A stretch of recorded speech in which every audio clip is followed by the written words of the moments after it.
Hello again. I'm guessing that most viewers will have at least passing familiarity with Kafka's most famous novel, The Trial.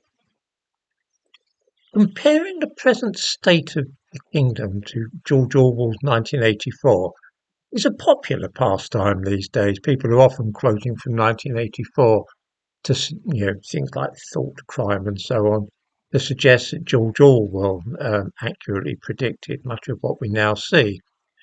But it is Kafka who really provided the blueprint for modern Britain and its state apparatus.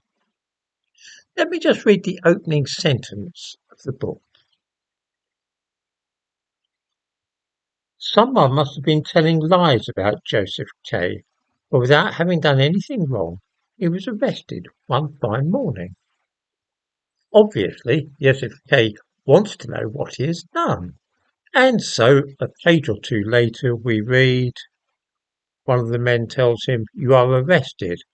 "So it seems," said Kay. "But what for?" "We are not authorized to tell you that."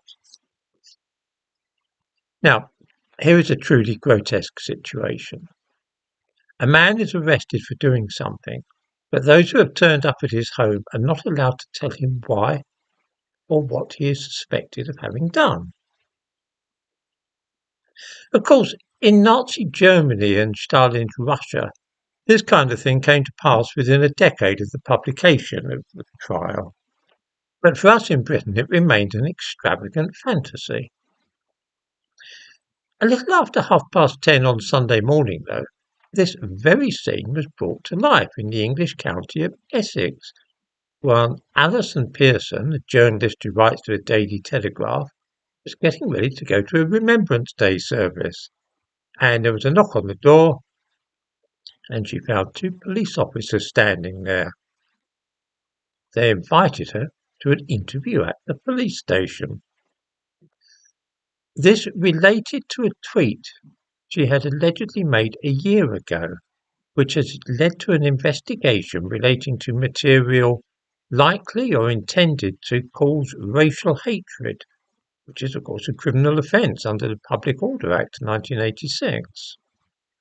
When Pearson asked what she was supposed to have said, the police replied that they were not authorised to tell her. This is, of course, the opening scene of the trial, almost word for word. Somebody is accused of a crime, but the police refuse to tell her what she is supposed to have done. It must be borne in mind that this is a very serious allegation. During the disturbances in August, people were being sent to prison for 2 or 3 years for this very supposed offence, making tweets online which were likely or intended to cause racial hatred, contrary to the 1986 Public Order Act. In other words, an award-winning journalist could be sent to prison.